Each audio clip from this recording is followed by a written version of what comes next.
Yeah, interesting article from CNN yesterday saying, what does Israel want from the Iran war? And I'll put the links from a lot of this into the post. And I'm going to talk politics today, but not politics as in trying not to be my opinion too much. Well, yes, it will be my opinion. I think this war could have been averted and it would have happened anyway, and I'll explain why in a moment. But yeah, so the article like questions what they're after, what Israel's wanting. Clearly, they want to stop Iran with the nuclear capability, although there's a distinct possibility with the bombs they used on Iran's uranium plant last year that they couldn't anyway. And as we all know, we were dragged into a war 25 years ago on a lie that Saddam Hussein had weapons of mass destruction. So you never know who's telling the truth in these things. And then he's saying the hope about the Iranian regime could be weakened to the point where it might fall or the Iranian people might rise up and overthrow it. And to me, that is the important thing. And what I mean about why I said this could have been avoided, any ideas, anybody? What often brings down regimes and dictatorships like this and governments, even in democracies, if we have a democracy anymore, we all seem to live in a two-party system where the baton passes from one mob to the other. Morning, Tobias, you're late as ever. Rudolph in South Africa as well. What do you think could have brought down the Iranian regime? What historically tends to bring down regimes? Well, anybody, any ideas? Go on, have a go. Yep, the citizens of the country rise up an internal uprising, says Brendan. Why do they rise up? What triggers these things? Can anybody remember? What kind of thing will trigger the people to rise up? And Rudolph's got part of it. Yes, food inflation. So inflation is a big key part of this. And in January of this year, this was a report talking about how the Iranian economy has collapsed and that in December there was riots started. I know folks out on the street. I think there's something like 50% of the population are now below the breadline. And the Rial spectacular collapse. What I was getting at was currency collapse. And they've now broken the 1.4 million Rials against the US dollar. And that is a 47% surge in just 6 months. Now, those of you who have been with us for a while, and those of you who saw my original presentation in 2020 about crypto and why I believe that it could be the best investment, was, if you remember, was all about inflation. And inflation, the rate level of prices for goods and services rising, and consequently the purchasing power of the currency is falling. So I shared with you the other week, the US dollar has dropped almost 50% since the year 2000. So something that cost you $1,000 in the year 2000 today will cost you $2,000.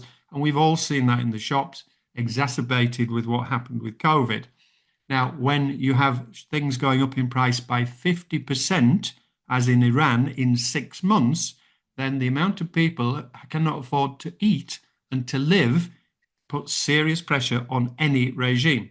Because at the end of the day, when politicians talk about what this party is going to do, what we're going to do, we're all going to save the world, we're all going to do this, blah, blah, blah, blah, there is a saying, and I've forgotten who said it actually. A famous politician years ago just said, it's the economy, stupid.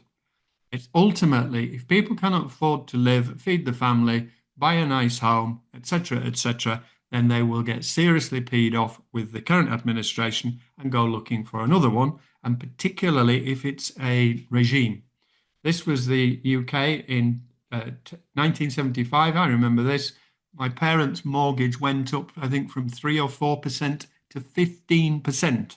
So you imagine if you're paying your mortgage today and it's $1,000 a month, then suddenly you've gone up to 3,000 a month, then you have a serious problem. So I was talking about this with COVID, and the reason I was talking about it is because with all the money printing that they did, it was obvious to me that we were going to see inflation. I've shown you this many times before, and inflation calculator for pensions. So if you've got $10,000 in your pension today and you're retiring soon, well, sorry, that's not going to be enough. But if the inflation rate, the true rate of inflation is at 10%, the spending power in 10 years is 3,855. And just to keep still with where you were, you now need 25,937. and it gets worse. If it gets to 20%, and I've just shown you previously in the UK, it got over 20%, your $10,000, now you need 61,000. This is the idiots at the Fed in September 2020 saying that they would hold interest rates at close to zero and push inflation above 2%. Screwed that one up big time. Then spoke about hyperinflation. This was the collapse of the German government and the German economy in 1923, when it got to the point, these are all banknotes that the kids are playing with in the street, the ladies dress, and the guy is wallpapering with. This guy is going to burn the load of notes, and these kids have made a kite out of it. Prices ran out of control. A loaf of bread, which cost 250 marks in January 1923, had risen to 200 billion marks in November 1923. This is the roots of where the Nazi Party came from and the rejection of the current government, previous government. And I've then shown you this one. You can buy this on eBay nowadays for about $5. $100 trillion note from Zimbabwe, when in mid-November 2008, the rate of inflation was estimated at 79,600 trillion in a month. And I spoke last week about stagflation, and the UK, to my mind, is on the verge of stagflation. And if this war drags on in Iran, then America could be in the same scenario as well. If you didn't see it, go back and watch my recording from last week where I explained it in layman's terms so we all could understand. So at that point, the currency was worthless and the US dollar was adopted. Then bolivars for coffee went up, based on the price of a coffee from a bakery in Caracas in the year to the end of January 2019. This is only 6-7 years ago. Price for a cup of coffee rose from 0.55 cents to 1,700, but they devalued the currency, which meant it was actually going for 170 million bolivars. Crash for the Bank of Cyprus, talked about this before, and this was all to do with then Nixon and the gold standard and everything else. Again, if you haven't seen this before, go back to the into the crypto section inside our website, and I was talking about different things you could do now. And as you know, I have been buying gold since 2021 when it was $1,700 an ounce, and at the moment he's at 5,000. So all of this I had pre-planned by joining the dots and showing you all of this. So the point now is the Rial has gone from, I think it was in here, it tells us where it went. It went from something like 7,000, I think, to 1.4 million. In 1979, the government tried to pin, at the time of Iran's revolution, the US dollar converted to 70 Iranian Rials. By early 2026, surged past 1.4 million. So a price of bread, a loaf of bread in Iran is 1.4 million. I don't know if we have any Iranians or anybody who's been recently, then they will know what's been going on. On top of that, there's been the hierarchy have been rigging the currency markets, and a lot of corruption's gone on. And then also it's talking about the strength in this article of the Iranian Revolutionary Guard. It is not just a military arm of the government. It appears to be a parallel one as well, if you believe this article. So all of this has been going on in the background and was getting worse, which was where the riots and protests on the streets started in December, at which point the regime clamped down on it. There are rumors that tens of thousands of people were killed by the regime. The news is sketchy because they closed the internet, and beware of that one, because some of countries now are stopping kids under 16 going onto the internet, and Australia is getting more and more weird in this respect, and the UK would love to ban Twitter, as would France, because they want to clamp down on free speech, and closing off the internet keeps everybody in the dark. And then other things that we've got going on: rising prices, falling currency, economy faces a rocky road. So again, all of these articles on a similar theme. The Iranian Rial suffered the significant drop that we've said. This is from Wikipedia, and it's talking about the experience of what's gone on, etc., etc. So if you're interested in all of this, I will put some of the links in, as I said. Now, this has happened before. Now, the Americans at the time were suspected that the CIA were agitating in Northern Africa. I do not know. I have no comment to make on that. But the Arab Spring Rising was when it all kicked off. And part of the reason why it kicked off was to do with currency collapse and the fact that people could not afford to live. So once again, you have this scenario. This is where it started. And there was a comment in here. This is a guy who was a university graduate. So we've gone to university, found ourselves sitting in cafes, unable to pay for a coffee or a cigarette. And the state saw us as parasites. So again, going back to Bolivia, you couldn't afford a cup of coffee. So that's how bad it is getting, was getting in Iran without all of this. And again, this is the history of Arab currencies and the reasons for their collapse. Now, interesting. I think this is what it was about. I think this is why they've actually done it when they've done it. They were hoping, the Americans and the Israelis were hoping that by attacking the regime, taking out the Khomeini and the top members of the regime, that the public would rise up on the streets. And Netanyahu made a comment the other week: "Is we've given you all the things we can give you." Basically, he was saying you can lead a horse to water, but you can't force it to drink. Now, it appears that is not happening. Again, we don't know because the internet's been suppressed. But at the moment, that doesn't appear to happen. So in which case, what is the exit strategy here? And as I said last week, I don't think the Americans have gotten a strategy. I think they thought they'd go in, they'd bomb it, take out the nuclear thing, take out some of the guards, and the people would rise up. But if they're not careful here, this could turn into, the fear, of course, is another Afghanistan, because once you've lit the fuse and Europe is refusing to join in, the UK have only got one ship apparently that's floatable at the moment, and they're not sending that. The Italians, the Germans, the French are all of a mind that they don't want to know. There was a really good article yesterday, and I forgot to find it this morning, from the Telegraph, and it was talking about who. Oh no, actually, it's Ray Dalio. Let me find this article for you from Ray Dalio. Ray Dalio, American investor, went from being dirt poor to a multi-billionaire, and let's have a look in my history this morning.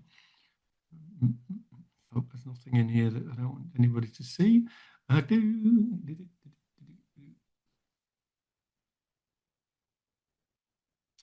What Ray Dalio was explaining at the moment is that whoever controls the Strait of Hormuz, now I can't find it, will actually be the winner of this war. And if the Americans end up having to have armed guards and Europeans and NATO and everybody in there to protect the Straits of Hormuz, because that's where the 30% plus of the world's trade flows through the Straits of Hormuz, and also oil flows through Hormuz for the rest of Europe, then what Ray Dalio was suggesting is that the Americans could lose, in inverted commas, in that there's no end to this. And what he was also talking about is that could lead to the demise of the US dollar as the reserve currency. On top of which, you've got the political angle that for Trump, remember I said earlier, it's all about the economy, stupid. And so Trump, midterm elections, I think some have started already, and you have the midterms by October, is it? Some of the Americans could tell me. I think it's October. If they don't get out of this now and sort the economy out in the next few weeks, the Republicans are likely to get slaughtered at the next election. And then we will end up similar two-party state. They will swing from the right to the left. And no doubt we'll start with all the woke nonsense again from the left. And it's just an onward spiral that we never seem to be getting anywhere. We seem to end up with weaker and dafter rulers. There's not really, well, Starmer in the UK I despise with a passion, and Macron. There's not really a politician, I think, in the world I respect. I didn't understand Trump with what he was trying to do to take industry back to America, take the dependence away from China. I don't understand this. This doesn't make any sense to me. I just don't see a way out of it for them. Any thoughts, any comments from anybody? What do you think about all of this? Morning, Sonny. Long time no see. What else we got in? Paxi, good morning to you. And a few more snuck in while we've been talking. Hi, Doyle.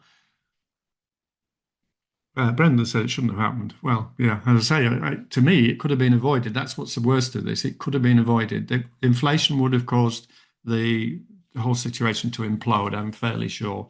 And any suggestion that Iran had got nuclear weapons at the time, I think, was nonsense. So, yeah, I think most people would agree that it could be avoided.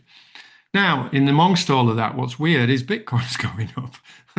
Somebody said to me yesterday, what's happening? And I said, I have no idea. This makes no sense. Gold looks like it wants to drop for a while, and Bitcoin's going up. But notice technically what's going on. We've had for a few weeks, it's failed to break the 55 EMA. It did yesterday. It's come back to retest. If it sets off, then the next technical level I will be expecting is 87,000 for Bitcoin. And then if we can get through there, we might be off back to the moon. Ethereum, again, Ethereum yesterday broke the 55 EMA. It had been in a range since the start of February. And then I also explained the other week, I had sold some of my FANG stocks. I sold Microsoft, Amazon, etc., the balance of what I held.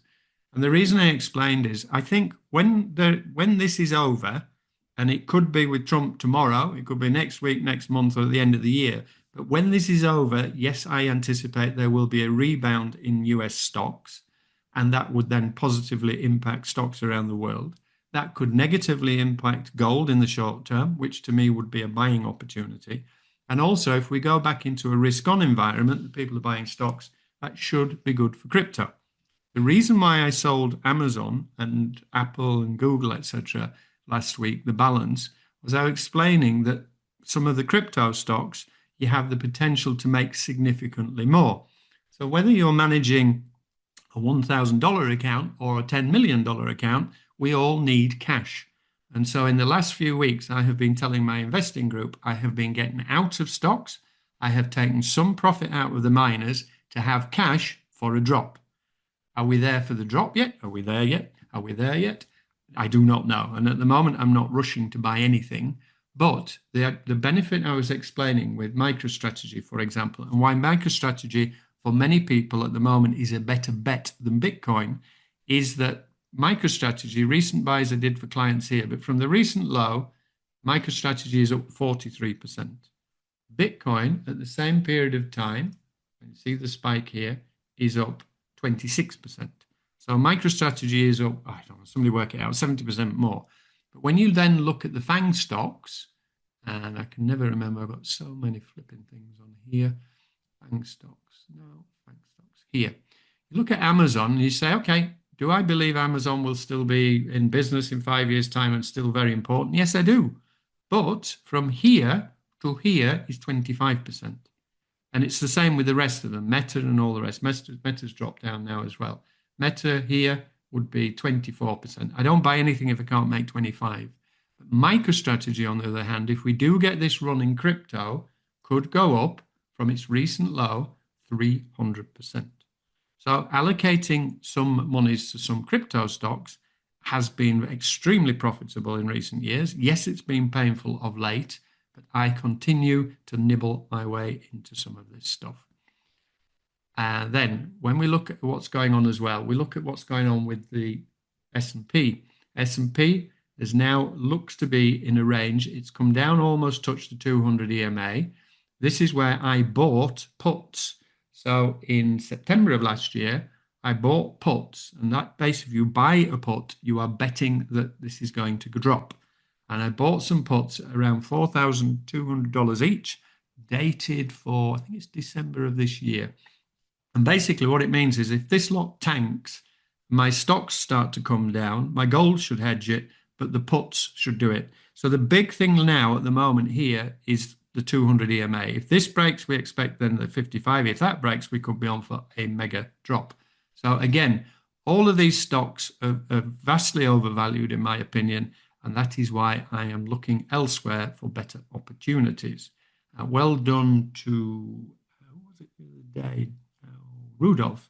He'd bought some Netflix down at the bottom the other week, and then the deal was off with Warner Brothers and it shot up, and then he took profit at the 200 EMA. And again, notice how important these EMAs are with stuff. It's spooky, the amount of times price will bounce off it. And on the subject of spooky, I said in recent months that the dollar index, as ever, is the barometer for the week. We've been in a clear range, and then just before Christmas, I think this was it? November. If it broke higher, I was still of a mind that this would drop. And then I said in recent weeks, yes, we've broken the trend line. Yes, we've broken the 78.6 fib. The first hurdle, this is a weekly chart, was to break the 55 EMA. And I said, if it gets through that, even then, I'm not going to rush to buy the dollar. Hopefully, plenty of you are here today who will remember me saying this, because the probability of this thing bouncing off the weekly 55, is it, monthly? The monthly 55 and the weekly 200 EMA was greater than not. Why? Because it's a massive major area of previous support and resistance, and it's a big EMA, and this is why I use them. And it's more clear on here. Yes, we're in an up channel. Yes, we've broke through it. It took us 6 days to break through the 55. It took only a day for the 200, which became support. Then it struggled for a week or more at the weekly 55. So what I said the other week, this is the final line in the sand.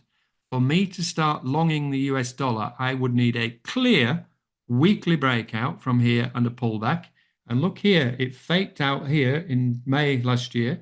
So even then, it's nothing guaranteed, but I wouldn't touch going long here. Where I would touch going long, you would think if you're on the 4 hour with Pierre and his Earth and Sky, if you find a signal at these levels, or for me to place an order and walk away, I would be thinking down here, because then I can find my multiple reasons to support the theory. But again, these EMAs are very spooky the way that they act. This is gold at the moment. And as just said, we've got the scenario yesterday where the stock market was up, Bitcoin's up. So now gold is falling, but I haven't sold any of my physical gold. And I actually did buy some for a client the other day who has been in for a long time. So for her, this was just adding a bit more. And partly to do with this is because the currency depreciates, gold goes up and vice versa. Same for silver, sat around the 55 EMA at the moment. And I said to members of my investing group yesterday, where's it gone now? No, wrong one.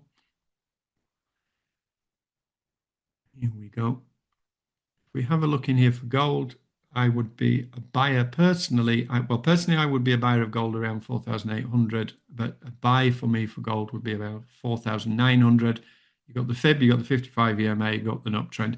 But this is more of a longer term move. And as we saw, it was up 70% last year, peaked at 29% up this year. And at the moment, even after this pullback, it is up 15%. So when we go back to Forex, I've shown you this before. I'm keeping my eye at the moment on the US Treasuries. Last week, the US Treasury on the 2-year note broke the 55 EMA. If the price that the US government have to pay out in interest to investors starts to go up, particularly on longer term bonds, then if you recall in April last year, this is when Trump blinked with the dispute with China. And then on yesterday, we had a break above the 10-year Treasury note trend line, previous major support and resistance were above the EMAs, etc. If this starts getting up here, this is going to force the Americans economically to do something. And this is the most important. This is the 30-year note. Came up, touched the trend line to the pip yesterday and has dropped a little bit. EMAs are starting to turn up. If we get up here, this is going to cause the Americans a lot of financial pain. And this was when Trump started to blink last year, because this, if they're having to pay out for the next 30 years 5% interest, it means that the amount of money, tax revenue that the US government collect every year is going to be eaten away massively in how much they're having to pay out on debt. The more that the Americans antagonize other countries and countries start to lose faith in the dollar. So for the US economy, it's more important the dollar than the political parties. It could exacerbate the situation with the dollar ultimately not being the reserve currency of the world. And again, why did this stop there last year? To the pip, where it stopped in October 2023, which is, again, technical analysis. If you bought down here, it's an asset you bought down here, you would be rushing to take profit up here, and Joe Public would be the one buying them at the top, as ever. Now, I also shared with you, this is to do with gold. So I just said about gold. Gold last year was up 73% against the dollar. So the main calculation that everybody uses is the price against the dollar. So if you've got American dollars last year in your bank account and made 3% interest, if you were lucky, you would have made 73% profit if you just put it into gold. And it applies to all currencies. The gold against the pound last year was up 62%, the gold against the euro, 52%. You get the picture. So gold and silver, well, gold, the ultimate safe haven. Silver is more to do with supply and demand.